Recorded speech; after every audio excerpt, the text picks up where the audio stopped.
ప్రార్థన చేసుకుందాం.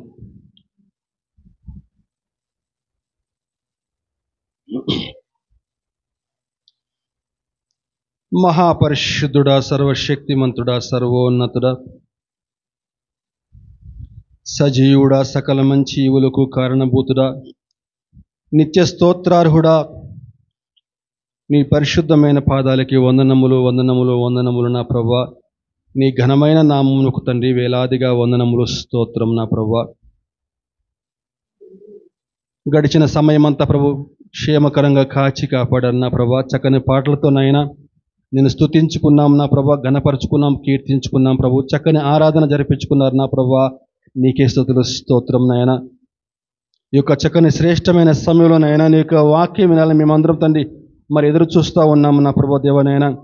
నీ యొక్క వాక్యం తండ్రి పరిశుద్ధాత్మ దేవనైనా మా యొక్క త్రోవలకు వెలుగు నా ప్రభు, మా పాదములకు దీపం తనైనా అయ్యానైనా, మా జీవితాలకు వెలుగు నా ప్రభునైనా. నీ యొక్క వాక్యం లేకపోతున్న అతనైనా అయ్యానైనా మా యొక్క జీవితాలంతా ప్రభు చీకట్లో మగ్గిపోతే అతని దేవా కనికరం చూపినట్టు శ్రేష్టమైన వాక్యం తని పరిశుద్ధాత్మదేవ ఇక్కడ చేరిన ప్రతి ఒక్కరికి వినిపించండి నా ప్రభు తనైనా.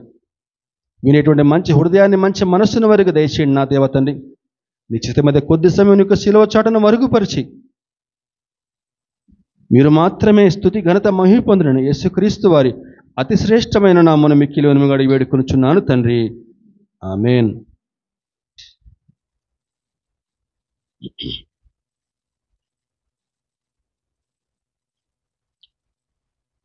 ఈరోజు వాక్య అంశము దేవుని బ్రతిమాలితే ఏం జరుగుతుంది. దేవుని బ్రతిమాలితే ఒకానొక ప్రాంతంలో చాలా కాలం కిందట రెండు వర్గాల మధ్య, ఒక వర్గం ఒక సైనికులు, మరొక వర్గం ఒక సైనికులు, రెండు వర్గాల మధ్య యుద్ధం బాగా ముమ్మరంగా జరుగుతూ ఉందట. ఒక వర్గం సైనికులు కళ్ళ ముందే, తన సహచర సైనికులు కళ్ళ ముందే నేల కొరిగిపోతూ ఉంటే, ఒక సైనికుడు ప్రాణభయంతో పక్కనే కొన్ని గుహల సముదాయం ఉంటే ఆ గుహల్లో పోయి దాక్కుందామని చెప్పని వారి నుంచి తప్పించుకొని పరిగెత్తి పారిపోతూ ఉన్నాడట. ఆ సైనికుడు పారిపోవడం చూసినటువంటి శత్రువులు అతన్ని ఎలాగైనా పట్టుకోవాలి, అతన్ని కూడా చంపేయాలని చెప్పని వెంటబడ్డారు. ఆ సైనికుడు ఒక గుహలో దాక్కుని దేవునికి ప్రార్థన చేస్తూ ఉన్నాడట. దేవా, దయ ఉంచి వారి బారి నుంచి నన్ను కాపాడుతావా ప్రభువా. ఈరోజు నాకేమన్నా అయితే నా కుటుంబం అంతా కూడా రోడ్డున పడుతుంది, నా పిల్లలు అనాథలైపోతారు ప్రభువా, దయ ఉంచి నన్ను కాపాడుతావా అని చెప్పి దేవునికి మొరపెడతా ఉన్నాడండి. దాన్ని మనం ఏం చెప్పుకోవచ్చు, దేవుణ్ణి బ్రతిమలాడుతూ ఉన్నాడు అని చెప్పుకోవచ్చు మనం. అని చెప్పని దేవునికి ప్రార్థన చేస్తా లోపల అనుకున్నాడట, దేవుడు ఇప్పుడు నన్ను ఏ విధంగా కాపాడుతాడు, ఆ శత్రువుల పైకి ఏమన్నా అగ్ని బాణాలు ఏమన్నా వేసి నన్ను రక్షిస్తాడా, లేకపోతే ఆనాడు ఎలీషా చుట్టూ అగ్ని రథాలు పెట్టినట్టుగా ఈ యొక్క గుహ చుట్టూ ఏమన్నా అగ్ని రథాలు ఏమన్నా పెడతాడా, దేవుడు నన్ను ఇప్పుడు ఏ విధంగా కాపాడతాడు అని చెప్పని దేవునికి ప్రార్థన చేస్తూ ఉన్నాడట. ఇంతలో ఆ యొక్క శత్రువులు దగ్గరకు వస్తున్నట్ల గుర్రాల చప్పుడు వినిపించేసరికి ఇంకొంచెం దేవుడికి ఇంకా మొరపెడుతున్నాడట, దేవా రక్షించు ప్రభు, రక్షించు ప్రభు అని చెప్పని. అంతలో ఆ గుహ ముఖద్వారం వద్ద ఒక సాలె పురుగు కనిపించిందంట. ఆ సాలె పురుగు ఆ గుహ ముఖద్వారానికి ఈ చివరి నుంచి ఆ చివరి వరకు నెమ్మదిగా సాలెగూడు గట్టం మొదలుపెట్టిందంట. ఆ ముఖద్వారానికి ఈ చివరి నుంచి ఆ చివరి వరకు నెమ్మదిగా సాలెగూడు గట్టం ప్రారంభించిందంట. ఆ శత్రువులు రానే వచ్చారు. నెమ్మదిగా ఒక్కొక్క గుహ చూసుకుంటా అందులో ఎవరు లేరని చెప్పని నిర్ధారించుకొని ఒక గుహ చూసుకుంటూ వస్తున్నారు. చివరికి ఈ యొక్క సైనికుడు ఉండే గుహ వద్దకు వచ్చేసరికి అప్పటికే ఆ సాలె పురుగు ఆ యొక్క గుహ మొత్తం కూడా, ఆ యొక్క ముఖద్వారం అంతా కూడా చుట్టూ కూడా సాలెగూడ లేచిందటండి. ఈ చివరి నుంచి ఆ చివరి వరకు కూడా. చూసే వాళ్ళకి ఎట్టుందని చెప్పానంటే, అదేదో ఒక పాడుపడ్డ గుహలాగా, లోపల ఎవరు లేరేమో అన్నట్లుగా. అంతే కదండి, మొత్తం అంతా కూడా ఇప్పుడు ఒక ద్వారం ఉందనుకోండి, మొత్తం అంతా కూడా సాలెగూడు గమ్మితే ఎట్లుంటుంది? లోపల ఎవరు లేరేమో అనుకుంటాం మనం, ఎందుకంటే లోపలికి ఎవరు వెళ్తే సాలెగూడు చిరిగిపోతుంది కదా. అట్లా ఉందంట. ఇక వాళ్ళ ఆ యొక్క గుహ వద్దకు వచ్చేసరికి అదంతా కూడా పాడుపడ్డ గుహలాగా ఉంటే, ఇందులో ఎవరు ఉండరులే అని చెప్పని వెళ్ళిపోయారటండి. దేవునికి స్తోత్రం, హల్లెలూయా. ఆ సైనికుడు ఆశ్చర్యపోయాడట. తను దేవుని గురించి ఎంత తక్కువగా ఊహించుకున్నాడో తెలిసి దేవుణ్ణి క్షమాపణ వేడుకున్నాడట. నేను అనుకున్నాను, ప్రభు ఏదో అగ్ని బాణాలు వేసి నన్ను కాపాడతాడేమో అని చెప్పి అనుకున్నాను. కానీ ఒక చిన్న సాలె పురుగుతోటి ఈరోజు నా ప్రాణాన్ని కాపాడాడే, నిజంగా దేవుడు ఎంత గొప్పవాడు అని చెప్పిన దేవుణ్ణి స్తుతించాడండి. దేవునికి స్తోత్రం. మనిషి యొక్క జ్ఞాన ప్రకారం ఎప్పుడు కూడా దేవుడు ఆలోచించడండి. మానవుని యొక్క ఆలోచనలకి దేవుని యొక్క ఆలోచనలకి ఎంతో భిన్నంగా ఉంటాయి. అవి ఎంతో ఎత్తుగాను ఉన్నతముగా ఉంటాయని చెప్పని వాక్యం సెలవేస్తూ ఉందండి. దేవునికి స్తోత్రం. అయితే ఆ రోజు ఆ సైనికుడు ఎందుకని రక్షించబడ్డాడు అని చెప్పానంటే, దేవునికి అతను మొరపెట్టడం వల్ల, దేవుణ్ణి వేడుకోవటం వల్ల, మరొక మాటలో చెప్పాలంటే దేవుణ్ణి బతిమలాడటం వల్ల ఆ రోజు ఆ సైనికుడు రక్షించబడ్డాడండి. నిజమేనండి, దేవుణ్ణి మనం బతిమాలితే, దేవుణ్ణి వేడుకుంటే మన పాపాల నుంచి మనకు విడుదల. దేవుణ్ణి మనం బతిమలాడుకుంటే దేవుని యొక్క కటాక్షాన్ని మనం పొందుకోగలమండి. దేవుణ్ణి మనం బతిమలాడితే అపవాది శక్తుల నుంచి విడుదల. దేవుణ్ణి మనం వేడుకుంటే మన కుటుంబాల్లో సంతోషం. దేవుణ్ణి మనం బతిమలాడితే మన కుటుంబాల్లో చక్కని సమాధానం అండి. సాధారణంగా మానవులకు ఈ లోకంలో జీవిస్తున్న మనము అనేక మందిని రకరకాల విషయాలు బతిమలాడుతూ ఉంటాం కదా. ఏదైనా అవసరం వస్తే నాకు కొంచెం ఈ సాయం చేసి పెడతావా, ఆ సాయం చేసి పెడతావా అని చెప్పని. కానీ మానవులు ఉన్న మనము కొన్నిసార్లు ఏం చేస్తామని చెప్పానంటే, మాట ఇచ్చి తప్పేస్తాం.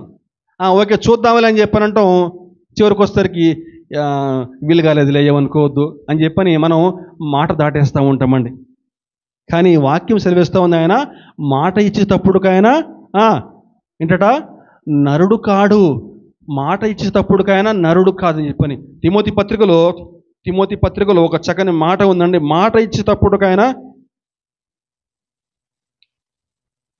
నరుడు కాడు. 2 తిమోతి 2వ అధ్యాయం 13వ వచనం, మనము నమ్మదగిన వారమైనను ఆయన నమ్మదగిన వాడుగా ఉండును, ఆయన స్వభావమునకు విరోధముగా ఏదియూ చేయలేడు. కాబట్టి మనుషులు నమ్ముకున్నట్టు కంటే యెహోవాను ఆశ్రయించుట ఎంతో మేలండి. మనకి పాత నిబంధన కాలంలో యోబు అనే ఒక భక్తుడు కనిపిస్తాడు. యోబు చక్కని భక్తిపరుడు, యథార్థవర్తనుడు, దేవుని పట్ల భయభక్తులు కలిగి చెడుతనం విసర్జించిన వాడు. అయితే కొన్ని ప్రత్యేక పరిస్థితుల్లో అతనికి ఉన్నటువంటి ఆస్తి అంతా కూడా కోల్పోతాడు కదా. తన యొక్క పిల్లలందరినీ కూడా పోగొట్టుకుంటాడు, తన యొక్క ఆస్తి అంతా కూడా పోగొట్టుకుంటాడు. అటువంటి సందర్భంలో అతని యొక్క దీనస్థితిని చూసి, అతని యొక్క రోగస్థితిని చూసి అతని యొక్క స్నేహితుడు అతని వద్దకు వస్తాడు. వచ్చి అతనికి ఈ విధంగా సలహా ఇస్తూ ఉంటాడు. ఏంటని చెప్పానంటే, యోబు గ్రంథము 33వ అధ్యాయం 26వ వచనం. యోబు గ్రంథం 33:26,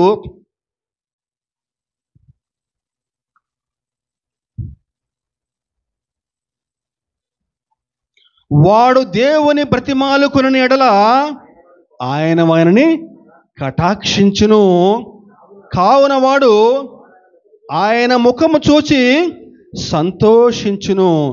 ఇలాగున నిర్దోషత్వము ఆయన నరునికి దయచేయను. దేవునికి స్తోత్రం, హల్లెలూయా. ఆయన ముఖమును చూసి ఆయన సంతోషించును, వాడు ఆయనకు నిర్దోషత్వము దయచేయని చెప్పని దేవుని వాక్యం సెలవిస్తూ ఉందండి. కాబట్టి ఈ లోకంలో మనం మనుషులు నమ్ముకున్నట్టు కంటే దేవుని ఆశ్రయించడం ఎంతైనా మేలండి. ఆ విధంగా ఎప్పుడైనా చెప్పారండి, మీ యొక్క స్నేహితులకి సలహా ఇచ్చారా? కష్టం వచ్చినప్పుడు ఇరుకు ఇబ్బంది వచ్చినప్పుడు దేవుని బతిమాలుకోండి, దేవునికి ప్రార్థన చేయండి అని చెప్పిన సలహా ఇచ్చారా ఎవరన్నా?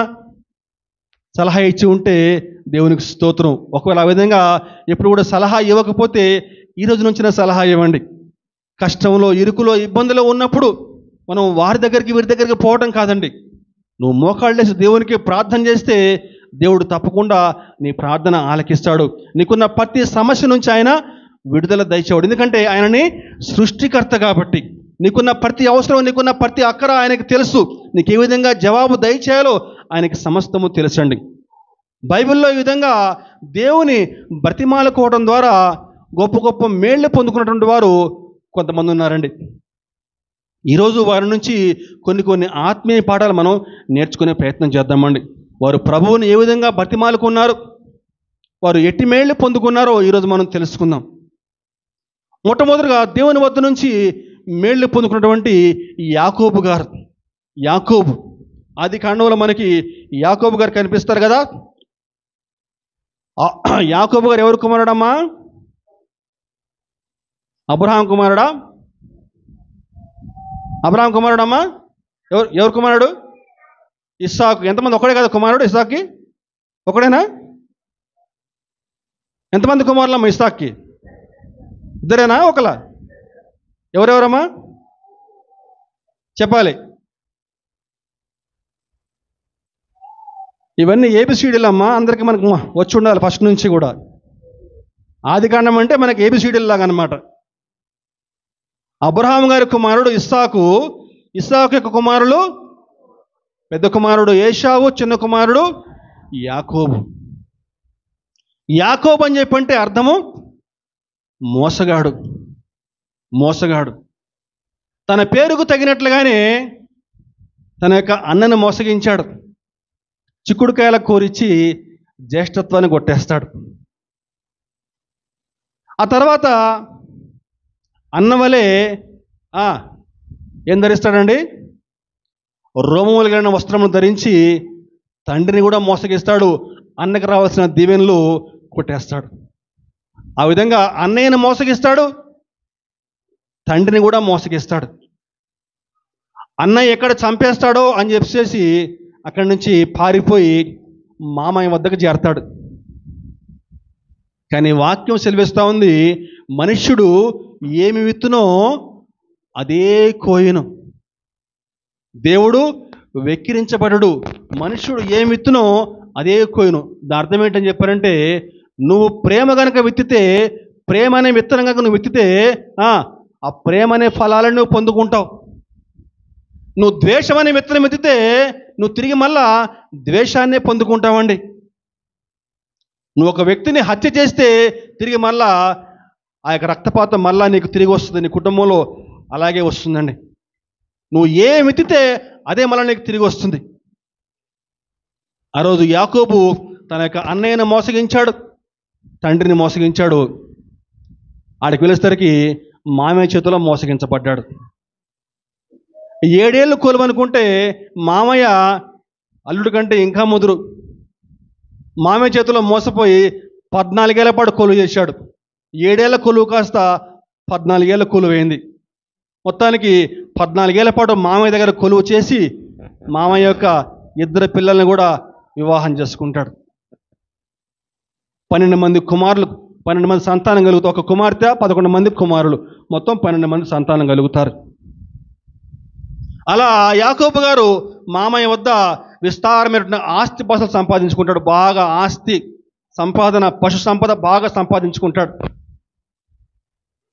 అయితే పేరుకు తగినట్టుగా యాకోబు మోసగాడు కదా, బుద్ధి ఎక్కడ పోతుంది?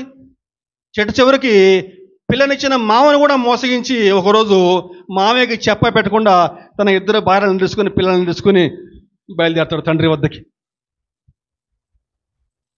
అలా వెళ్తూ ఉంటే మార్గ మధ్యంలో యాకోబు గారికి వర్తమానం వస్తుందంటే చెప్పంటే, నీ యొక్క అన్నయ్య ఏశావు నీ కోసం ఎదురు చూస్తూ ఉన్నాడు అని చెప్పిన వర్తమానం వస్తుందండి. భయపడిపోతాడు యాకోబు. 2 భార్యలు, వారి దాసీలు, 12 మంది సంతానం, విస్తారమైన ఆస్తి, పశు సంపద, ఎన్ని ఉంటే ఏం లాభం? నేను అన్నయ్యను మోసగించాను కదా, అన్నయ్య నన్ను ఎక్కడ చంపేస్తాడో, ఇప్పుడు ఇదంతా ఏం కావాలి? సమాధానం లేదు, భయపడుతున్నాడు. ఈరోజు ఈ లోకంలో చాలామంది ఇలాగే ఉన్నారండి. ఆస్తిపాస్తులు బాగా సంపాదించుకుంటున్నారు, మేడలు మిద్దెలు కట్టుకుంటున్నారు, కానీ సమాధానం లేక అల్లాడిపోతున్నారు. మృత్యు అనేటువంటి భయం వారిని వెంటాడుతూ ఉంది. మృత్యువును మాత్రం జయించలేకపోతున్నారు. ఆకాశానికి నిచ్చెనలు వేయగలుగుతున్నారు, సముద్ర అంతర్భాగాల్లోకి వెళ్ళగలుగుతున్నారు, కానీ మృత్యువును జయించలేకపోతున్నారు. కానీ మృత్యువును జయించిన వాడు యేసుక్రీస్తు ప్రభు. హల్లెలూయా. ఆ ప్రభువుని నమ్ముకుంటే మరెన్నడూ కూడా ఆ యొక్క మృత్యువు నిన్ను ఏమి చేయదు. నీకు మరలా నిత్య జీవాన్ని ఇస్తానని చెప్పిన దేవుని వాక్యం సెలవిస్తూ ఉంది. యాకోబు గారికి భయం అవుతా ఉంది. ఏం చేయాలో అర్థం కాక తన వద్దున్నటువంటి ఆ గుంపు అంతటిని కూడా 3 గుంపులు చేస్తాడు.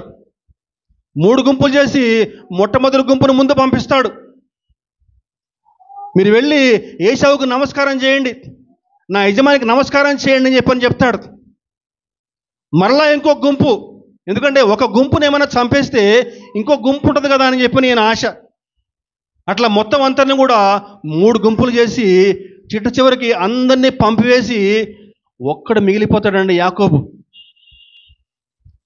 3 గుంపులు పంపించేస్తాడు, చిట్ట చివరికి ఒక్కడే మిగిలిపోతాడు. ఆ రాత్రి వేళ ఆ ఒక్కడే మిగిలిపోతాడు యాకోబు.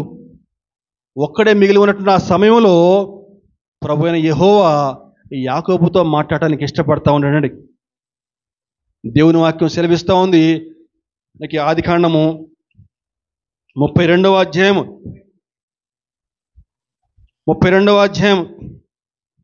23 నుంచి 29 చూస్తే, యాకోబు వారిని తీసుకుని ఆ రేవు దాటించి తనకు కలిగినదంతయు పంపివేసెను.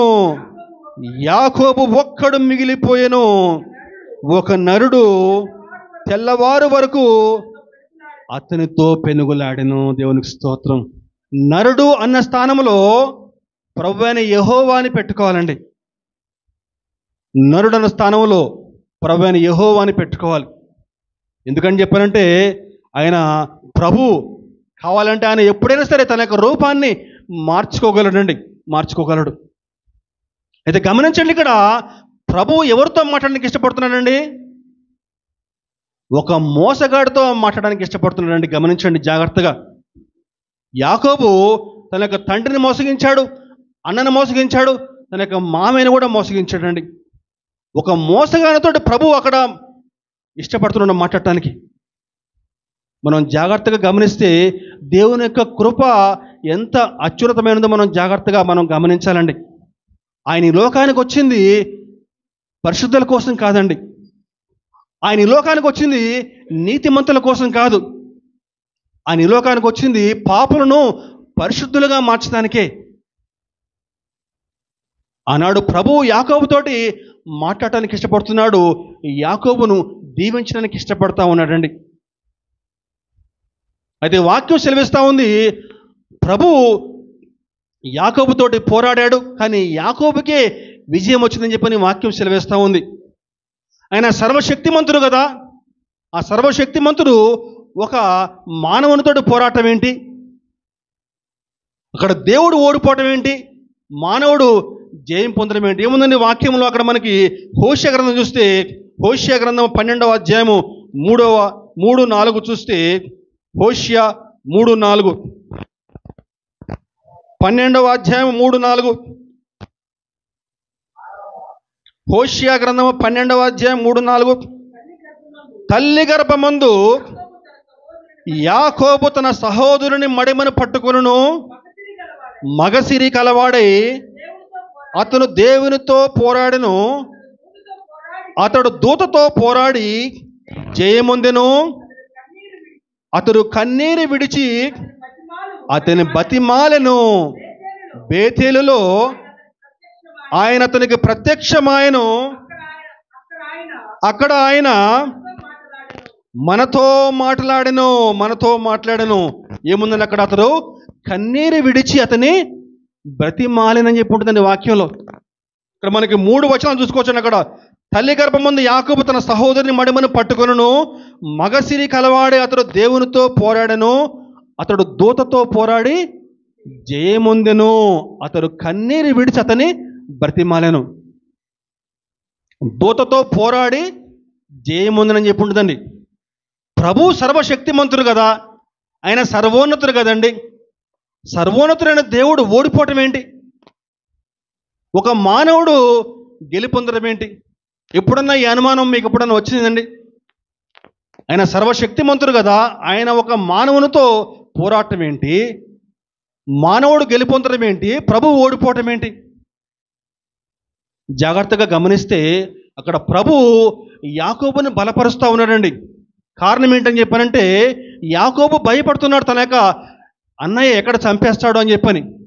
అదిగో అట్టి సందర్భంలో ప్రభు యాకోబుని బలపరుస్తున్నాడు. ఏంటని చెప్పానంటే, ఒకవేళ ఏశావు నువ్వు ఇచ్చిన కానుకను ఒకవేళ అంగీకరించకుండా నీ మీదకి యుద్ధానికి వచ్చినా సరే నీవే జయం పొందుతావు అని చెప్పని అక్కడ యాకోబుని బలపరుస్తూ ఉన్నాడండి.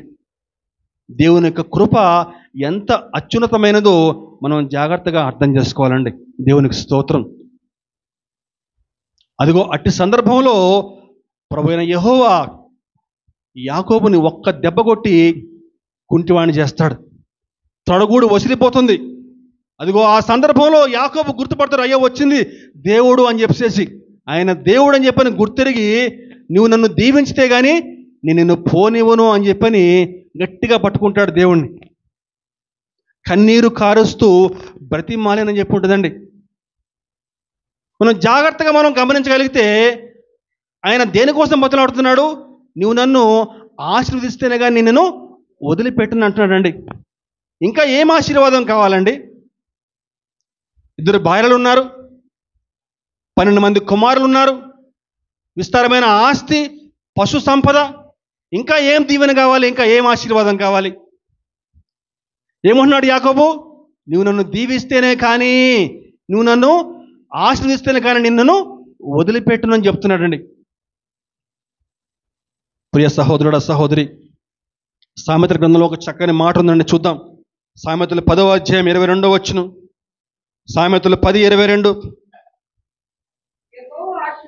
యెహోవా ఆశీర్వాదము ఐశ్వర్యమిచ్చును, నరుల కష్టము చేత ఆ ఆశీర్వాదము ఎక్కువ కాదు. దేవునికి స్తోత్రం, దేవునికి స్తోత్రం. ఏముంది వాక్యంలో? దేవుని ఆశీర్వాదము ఐశ్వర్యమిచ్చును, నరుల కష్టము చేత ఆ ఆశీర్వాదము ఎక్కువ కాదండి. ఈరోజు మన యొక్క సంపాదన మీద, మన కుటుంబం మీద, మన యొక్క ఉద్యోగం మీద దేవుని యొక్క ఆశీర్వాదం ఉన్నట్లయితే మనం ఇంకా దీవించబడతామండి, ఇంకా దీవించబడతాం. ఆ యొక్క వాస్తవం ఆనాడు యాకోబు గుర్తించాడు. నేను ఇంత సంపాదించాను, 12 మంది పిల్లలు ఉన్నారు, ఆస్తి ఉంది, సంపద ఉంది, కానీ అవన్నీ కూడా వ్యర్థం. దేవుడు లేకపోతే అదంతా కూడా వ్యర్థం అని చెప్పని గ్రహించాడు యాకోబు. కాబట్టే దేవుణ్ణి బతిమాలుతా ఉన్నాడు, దేవా నువ్వు నన్ను దీవిస్తే కానీ నేను వదిలిపెట్టనని చెప్పని. అదిగో అక్కడ ప్రభు యాకోబుతో మాట్లాడుతున్నాడు. ఇంతకీ ఏం పేరయ్యా నీ పేరు అని చెప్పానంటే, యాకోబు, అయ్యా నా పేరు యాకోబు, అయ్యా నా పేరు, నన్ను యాకోబు అంటారు. అంటే అతనికి అతను మోసగాడని చెప్పి ఒప్పేసుకుంటున్నాడండి. నా పేరు యాకోబు అండి, నన్ను మోసగాడు అని చెప్పి అంటారని చెప్పేసి. అదిగో ఆ రోజు అక్కడ ప్రభు యాకోబు యొక్క పేరును ఇశ్రాయేలుగా మార్చేశాడు. ఆ రోజు నుంచి యాకోబు యొక్క జీవితం మారిపోయిందండి. అతని యొక్క తొడగూడు వసిలిపోయింది. అతని చేతికి ఒక దుడ్డుకర్ర చేతికి వచ్చిందండి, దుడ్డుకర్ర. కీర్తన గ్రంథంలో చూస్తే, నా దుడ్డుకర్రయు నా దండము నీవే నీవే. ఆ దుడ్డుకర్ర మరెవరో కాదండి, ప్రభు అయినటువంటి యేసుక్రీస్తు. యాకోబు గారు తర్వాత అతని యొక్క జీవితకాలం అంతా కూడా ఆ యొక్క దుడ్డుకర్రను ఆధారం చేసుకుని ముందుకు సాగిపోయాడు. అంచెలంచెలుగా దీవించబడ్డాడండి. యాకోబు యొక్క జీవితాన్ని మనం చూడగలిగితే, యాకోబు యొక్క కుమారుల్లో నుంచే లేవి ఉన్నాడు. లేవి, ఆ యొక్క లేవి వంశంలోనే ఈ యొక్క మోషే, అహరోను వీరందరూ కూడా ఆ లేవి వంశీయులే. యాకోబు యొక్క వంశంలో నుంచి యూదా జన్మిస్తాడు. ఆ యూదా వంశంలో నుంచి దావీదు వస్తాడు. ఆ దావీదు యొక్క వంశంలో నుంచి ప్రభువైనటువంటి యేసుక్రీస్తు జన్మిస్తాడండి. దేవునికి స్తోత్రం, హల్లెలూయా. యాకోబు గారు అంతలా దీవించబడ్డారు. ఈనాడు అతని పేరు మీద ఒక దేశమే ఉందని చెప్పానంటే అతిశయోక్తి కాదండి. ఇజ్రాయేల్ అనే దేశము అతని పేరు మీదనే వచ్చింది. అంతలా యాకోబు దీవించబడ్డాడు. కారణం ఏంటని చెప్పంటే ఆనాడు కన్నీరు కారుస్తూ దేవుని బ్రతిమాలుకొనని చెప్పిన వాక్యాన్ని మనం జ్ఞాపకం చేసుకోవాలండి. నువ్వు నన్ను దీవించితేనే కానీ నేను పోనివ్వను అని చెప్పేసి దేవుని కాళ్ళు పట్టుకొని బ్రతిమలాడుతూ ఉన్నాడు కన్నీరు కారుస్తూ. ఈరోజు అనేక మంది తాము చేస్తున్న ఉద్యోగంలో విజయం పొందుకోలేక, బ్రతుకు పోరాటంలో వెనకబడిపోయి, చదువులో వెనకబడిపోయి చనిపోదామని చెప్పి అనుకుంటున్నారండి. ఈనాడు వారందరూ కూడా దేవుని యొక్క పాదాల వద్దకు వచ్చి దేవుణ్ణి బ్రతిమలాడుకుంటే చక్కని విజయం పొందుకోగలరండి. కానీ ఈరోజు ఆ విధంగా దేవుని సన్నిధికి వచ్చి ప్రార్థన చేసుకోలేకపోతున్నారు. పట్టుమని 10 నిమిషాల పాటు దేవుని సన్నిధిలో ప్రార్థించలేకపోతున్నారండి. ఈరోజు మనం దేవుని సన్నిధిలో ఎంతసేపు మనం ప్రార్థన చేయాలి? వేకువ సన్నిధిలో మోకరిల్లి మనం ప్రార్థన చేసుకోవాలి. నీ కష్టమంతా కూడా దేవునికి సన్నిధిలో చెప్పుకుంటే నీకున్న ప్రతి సమస్య నుంచి ఆయన విడుదల చేసేటువంటి దేవునికి స్తోత్రం, హల్లెలూయా. ఇది మొట్టమొదటి వ్యక్తి. రెండో వ్యక్తి దేవుని బ్రతిమాలుకోవటం ద్వారా మరణము నుంచి తప్పించబడ్డ దానియేలు. దేవునికి బహు ఇష్టుడైనటువంటి ప్రార్థనాపరుడు. దానియేలు గారు తన యొక్క చిన్నతనంలోనే బబులోనుకి బానిసగా కొనుపబడ్డాడు. అయితే బానిసగా కొనుపబడ్డాడని చెప్పని ప్రార్థన ఏమి మానలేదండి. జాగ్రత్తగా వినాలండి. చాలామంది ఈనాడు కష్టాలు వస్తున్నాయి, శ్రమలు వస్తున్నాయని చెప్పని ప్రార్థన చేయటం మానేస్తారు, మందిరానికి రావటం మానేస్తారు. దానియేలు తన యొక్క చిన్నతనంలోనే బానిసగా కొనుపబడ్డాడు. ఎక్కడికి? బబులోనికి. అయినా సరే దేవునికి ప్రార్థన చేయటం మానలేదు. కొంతకాలం అయిన తర్వాత దానియేలు ప్రధానమంత్రి స్థాయికి హెచ్చించబడతాడు. బబులోనులో ప్రధానమంత్రి స్థాయికి హెచ్చించబడిన తర్వాత కూడా ప్రార్థన చేయటం మానలేదండి. బానిసగా ఉన్నప్పుడు దేవునికి ప్రార్థన చేస్తూ ఉన్నాడు.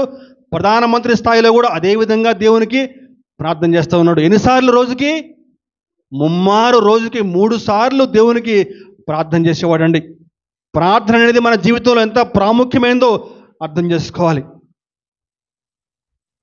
అయితే దానియేలు ఆ విధంగా హెచ్చించబడ్డాడని చెప్పని అతని యొక్క సంస్థానంలో కొంతమంది రాజోద్యోగులు దానియేలు మీద కక్ష కట్టి అతన్ని ఏదో విధంగా చంపేయాలని చెప్పేసి ఒక శాసనం పుట్టిస్తారు. అదేంటయ్యా అని చెప్పానంటే, దేశంలో ఒక 1 నెల రోజుల పాటు ఎవరు కూడా రాజుకు తప్పించి వేరే ఇంకెవరు కూడా మొక్కకూడదు, ఎవరికి కూడా తమ యొక్క విన్నపాలు తెలియచేయకూడదు. ఒకవేళ రాజు కాకుండా వేరెవరికైనా మొక్కితే తీసుకెళ్ళి సింహాల బోన్లో వేయబడతాడు. ఇది ఆ యొక్క చట్టం యొక్క సారాంశం అండి. ఆ విధంగా చట్టం తెచ్చినప్పుడు మరి దానియేలు గారు ఏం చేస్తున్నారో చూద్దామండి. దానియేలు గ్రంథము 6వ అధ్యాయం 10-11 చూస్తే, దానియేలు గ్రంథము 6వ అధ్యాయము 10-11 చూస్తే, ఇట్టి శాసనము సంతకము చేయబడినని దానియేలు తెలుసుకునను. అతడు తన ఇంటికి వెళ్ళి యథాప్రకారముగా అనుదినము 3 మోకాళ్ళలోని తన ఇంటి పైగది కిటికీలు యెరూషలేము తట్టునకు తెరవబడి ఉండగా తన దేవునికి ప్రార్థన చేయుచు ఆయనను స్తుతించుచు వచ్చిన దేవునికి స్తోత్రం. చెప్తామంటే హల్లెలూయా, దేవునికి స్తోత్రం. ఏం చేస్తున్నాడమ్మా దానియేలు గారు? దేవునికి ప్రార్థన చేయుచు స్తుతించు. చెప్తామండి, దేవునికి ప్రార్థన చేయుచు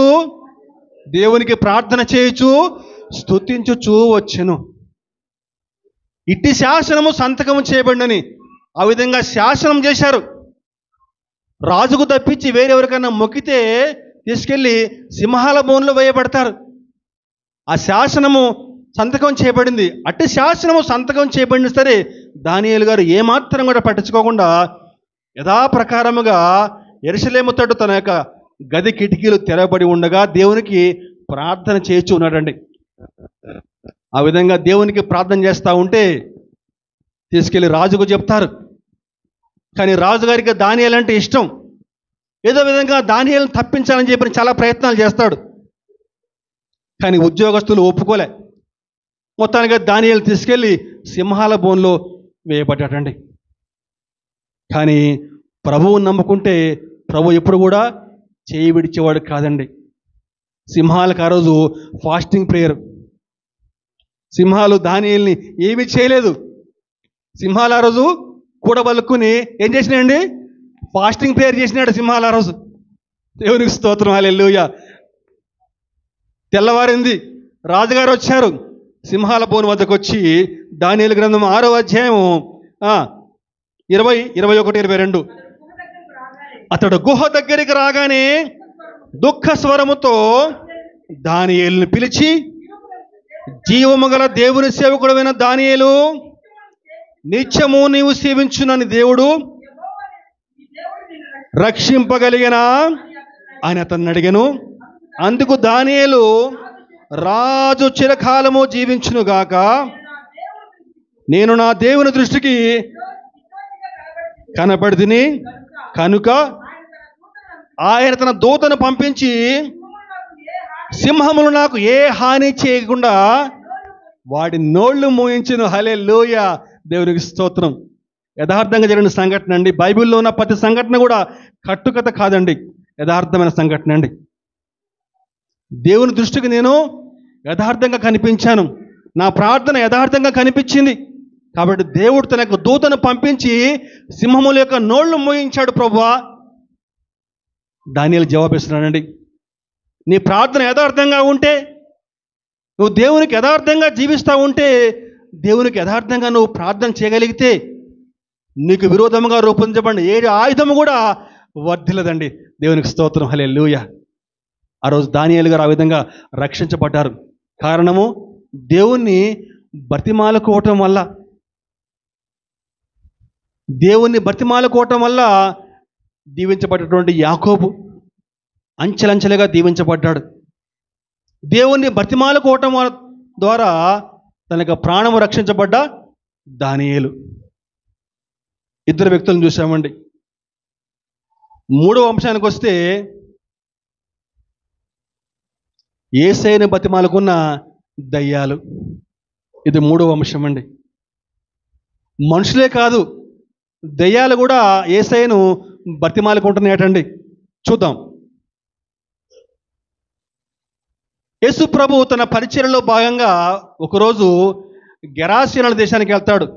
గెరాసేనుల దేశానికి, గెరాసేనుల ప్రాంతం అని చెప్పానంటే ఆ ప్రాంతము గాదు వంశీయులదండి.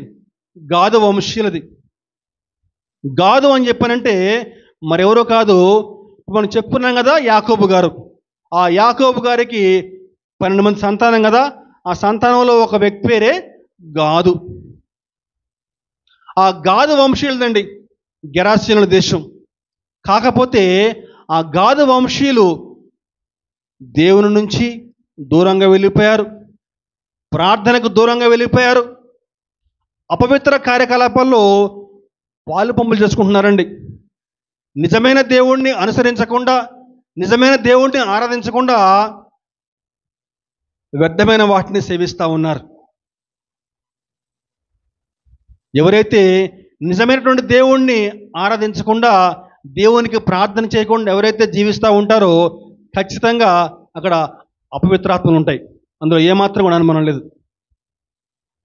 ఆ గెరాసేనుల దేశంలో దెయ్యాలు సంచరిస్తూ ఉన్నాయట బాగా. యేసు ప్రభు ఆ యొక్క గెరాసేనుల దేశాన్ని చేరుకోగానే ఏముంది వాక్యం అని చెప్పారంటే, మార్కు సువార్త 5వ అధ్యాయము, మార్కు సువార్త 5వ అధ్యాయము 2, 3. ఆయన దోణ దిగగానే అపవిత్రాత్మ పట్టిన వాడొకడు సమాధుల్లో నుండి వచ్చి ఆయనకు ఎదురుపడిను. వాడు సమాధుల్లో వాసము చేసిన వాడు, సంఖ్యలతోనైనను ఎవడును వాడిని బంధింపలేకపోయాను.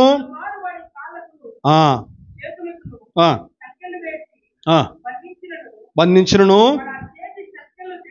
సంఖ్యలు తెంపి చేసిన గనుక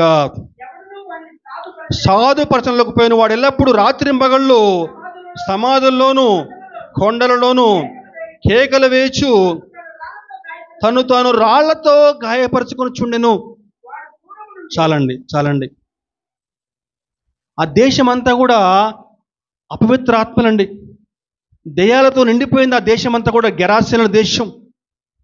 కారణం వారు అపవిత్ర కార్యకలాపాల్లో వారు పాలు పంపులు చేసుకుంటా ఉన్నారు. ఆ దేశంలో ఎవరైతే నివసిస్తూ ఉంటారో వారి యొక్క ముఖ్యమైన వృత్తి ఏంటని చెప్పంటే పందుల పెంపకం. పందులు అని చెప్పంటే యూదులకు అపవిత్రమైన జంతువు. వాడు సమాధుల్లో నివసిస్తూ వాడు గాయపరుచుకుంటా ఉన్నాడు. సంకెళ్ళతో వాడిని బంధిస్తే ఆ సంకెళ్ళు వాడు తుత్తునీలుగా చింపేసి మొత్తం అంతా కూడా వాటిని సంకెళ్ళు వాడిని బంధించలేకపోతున్నాయటండి ఆ యొక్క సమాధులు ఉన్నటువంటి ఆ యొక్క వ్యక్తిని. యేసు ప్రభు ఎప్పుడైతే ఆ యొక్క దోణి దిగి రాగానే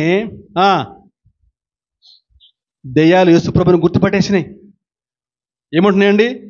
యేసు, సర్వోన్నతుడైన దేవుని కుమారుడా, నాతో నీకేమి, నన్ను బాధపరచుకోమని దేవుని పేరిట నీకు ఆనపెట్టుచున్నానని బిగ్గరగా కేకలు వేసును. వాడు దూరము నుంచే యేసును చూసి పరిగెత్తుకొచ్చి ఆయనకు ఏం చేసినట? నమస్కారము చేసి అనే వాక్యం మనం గమనించాలండి. దెయ్యాలు యేసు ప్రభుని గుర్తుపట్టేసినాయండి. ఈనాడు కూడా దెయ్యాలకు తెలుసు నిజమైన సేవకులు ఎవరో, అబద్ధ సేవకులు ఎవరో కూడా దెయ్యాలకు తెలుసు. అందులో ఏమాత్రం కూడా అనుమానం లేదండి. సౌలు, తిమోతి మరి కొంతమంది పరిచర్యలో భాగంగా వెళ్తూ ఉంటే, ఒకరోజు ప్రార్థనకి వెళ్తూ ఉంటే ఒక దెయ్యం పట్టిన చిన్నది చూద్దామండి. అపొస్తల కార్యము 16వ అధ్యాయం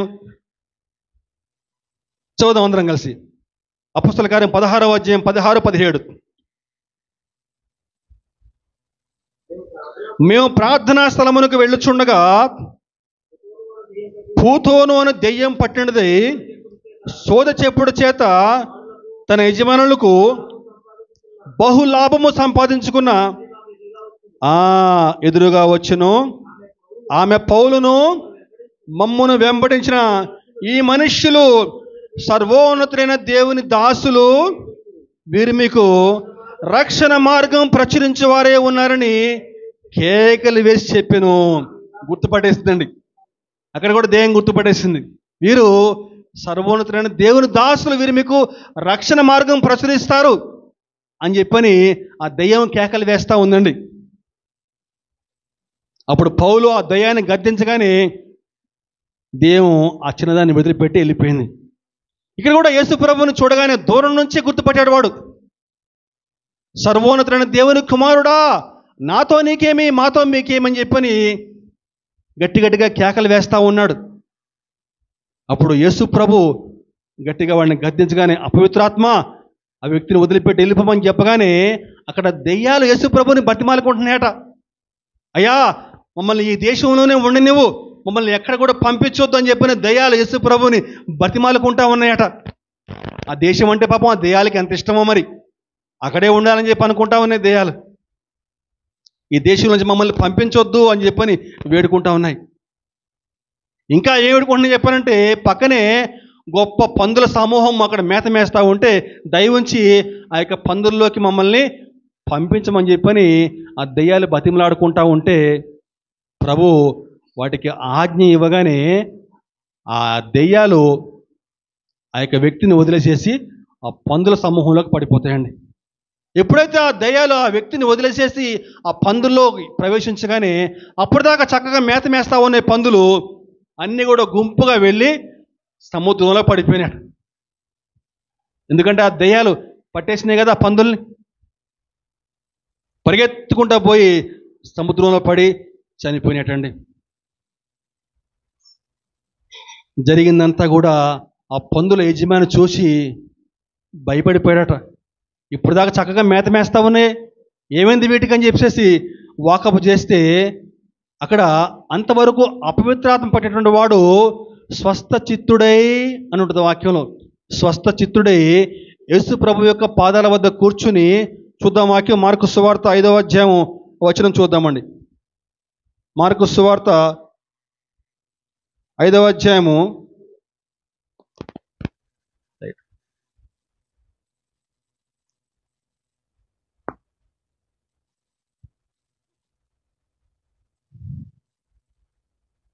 15వ వచనం. జనులు జరిగినది చూడవెళ్ళి యేసునొద్దకు వచ్చి, సేనాను దయ్యములు పట్టినవాడు బట్టలు ధరించుకుని స్వస్థ చిత్తుడై కూర్చుండి ఉండుట చూచి భయపడిరి. భయపడటం ఎందుకండి? జాగ్రత్తగా మనం గమనించాలండి. సంతోషపడాలి కదా. అప్పటి వరకు ఆ వ్యక్తి భయంకరంగా వాడు తనను తాను గాయపరచుకుంటా, సంఖ్యలు వాడిని బంధించలేకపోయినాయి, చుట్టుపక్కల వచ్చేవారిని గాయపరుస్తూ ఉన్నాడు. స్వస్థ చిత్తుడై చక్కగా యేసుప్రభు యొక్క పాదాల వద్ద కూర్చుని ఉంటే భయపడ్డారట. భయపడి జరిగినది వెళ్ళి గబగబా తమ యొక్క గ్రామానికి వెళ్ళి అక్కడ పెద్దవాళ్ళకి చెప్పారట, ఇట్లా అయిందని చెప్పేసి. ఆ విధంగా చెప్తే వారు వచ్చి ఏం చేస్తున్నారయ్యా అని చెప్పారంటే, 16వ వచనం చూస్తే, జరిగిన చూసిన వారు దయ్యములు పట్టిన వానికి కలిగిన స్థితియు పందుల సంగతియు ఊరి వారికి తెలియచేయగా తమ ప్రాంతములు విడిచిపోమ్మని. ఏముంది వాక్యంలో అండి? తమ ప్రాంతములు విడిచిపోమ్మని చెప్పని వారు ఆయనను బతిమాల కొనసాగిరి. దెయ్యాలు ఆయన బతిమాలుకుంటున్నాయి. ఇక్కడ పందుల యజమానులు కూడా యేసు ప్రభువుని బతిమాలుకుంటున్నారు, మా ప్రాంతం విడిచిపెట్టి వెళ్ళిపోమని చెప్పని. ప్రియ సహోదరుడు సహోదరి, జాగ్రత్తగా విందామండి. ఈనాడు అనేక చోట అనేక మంది దేవుని వాక్యం చెప్తా ఉంటే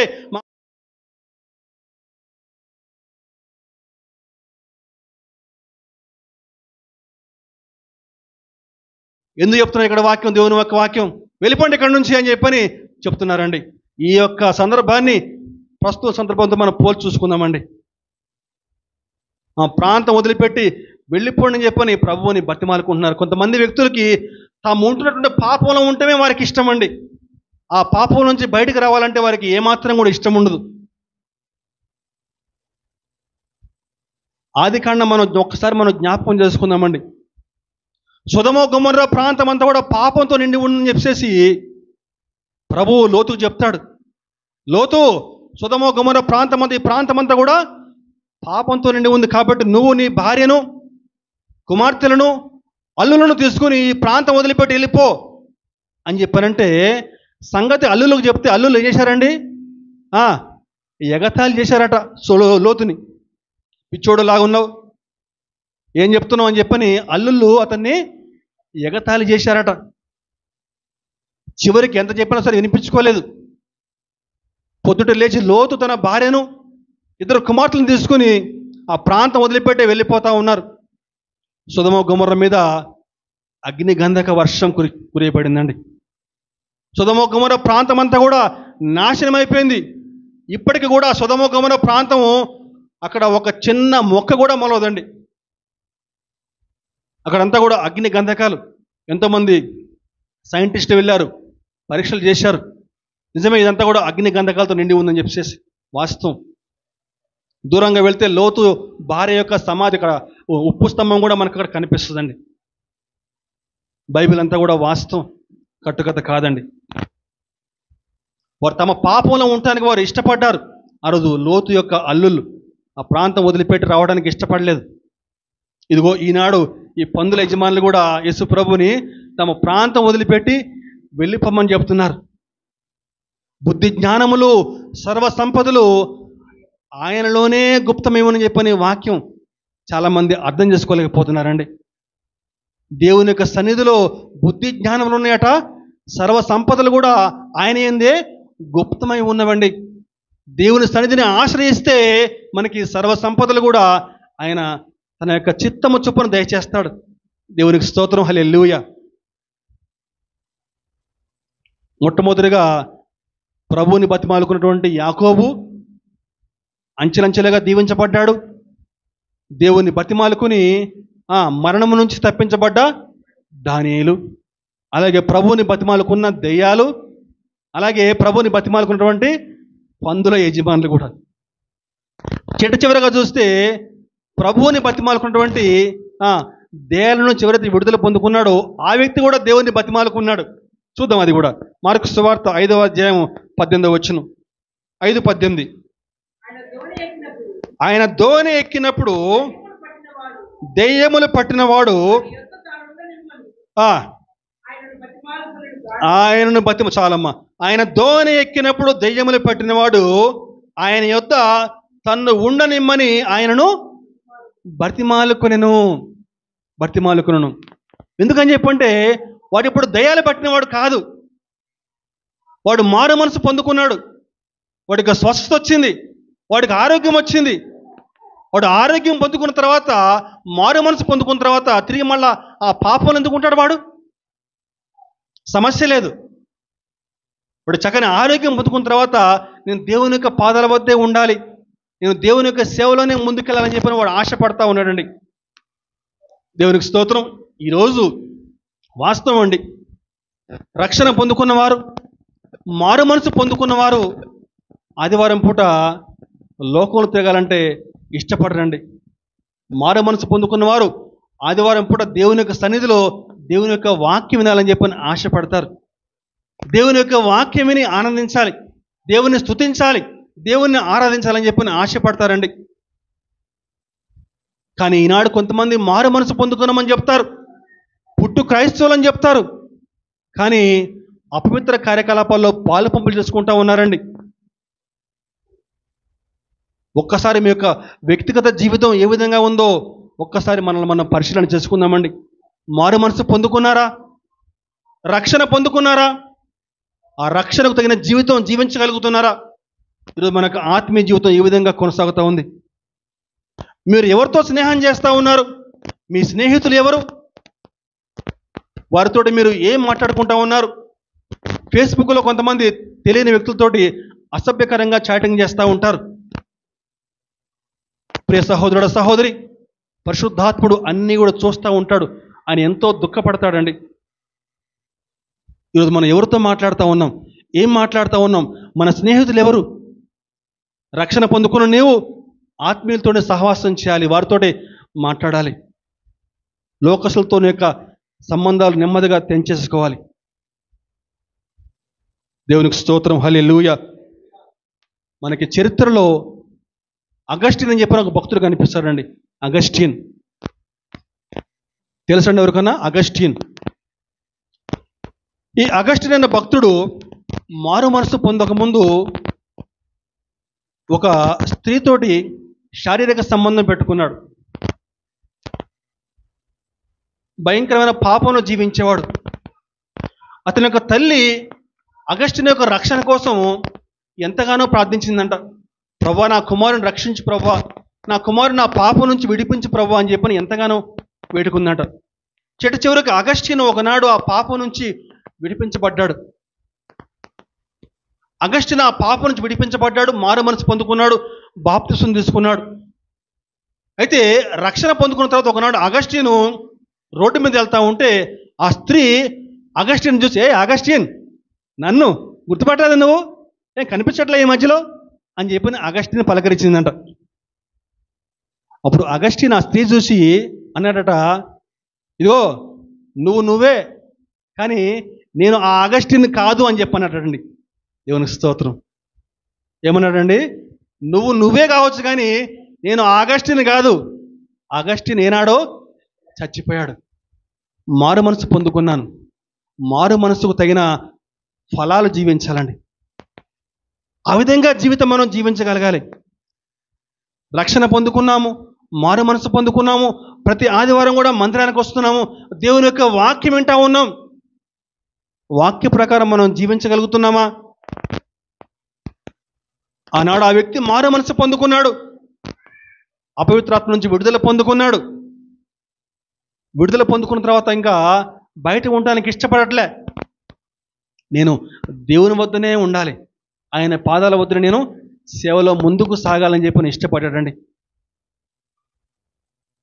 యాకోబు గారు తనకున్న తెలివితేటలు బట్టి అతిశయం పడ్డాడు. అన్నయ్యను మోసగించాడు, తండ్రిని మోసగించాడు, మామయ్యను మోసగించాడు. దేవుడు ఒక్క దెబ్బతోటి తొడగూడు వసిలిపోయిందంతే, కుంటివాడైపోయాడు, చేతికి దుడ్డుకర్ర వచ్చింది. కానీ ఆ దుడ్డుకర్రని ఆధారం చేసుకుని తన జీవితకాలం అంతా కూడా తన శక్తి చేత కాదండి, నా శక్తి కాదు, నా బలం కాదు, దేవుడే నా అతిశయం అని చెప్పేసి ఆ దుడ్డుకర్రని ఆధారం చేసుకుని, మనకు ఒక చక్కని మాట ఉందండి, ఆ మాట చూసుకుని మనం ప్రార్థన చేసుకుందాం. హెబ్రీ పత్రిక 11వ అధ్యాయం 21. హెబ్రీ పత్రిక 11వ అధ్యాయం 21.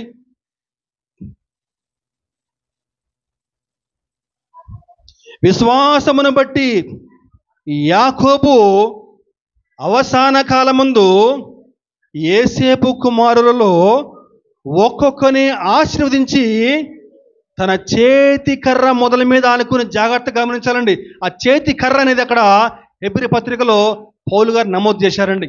చేతి కర్ర అనేది, చేతి కర్ర మొదల మీద ఆనుకుని దేవునికి నమస్కారము చేసెను. అంటే తనకి బతికినంత కాలం కూడా తన శక్తి కాదు, తన బలం కాదు, దేవుని పైన ఆధారపడ్డాడండి. అదిగో ఆ విధంగా దేవుని పైన ఆధారపడి మారు మనసు తగినటువంటి జీవితం జీవించమని చెప్పని ప్రభు పేరట మనవి చేస్తా ఉన్నాను. అందరూ తలలు ఉంచితే ప్రార్థన చేసుకుందాం.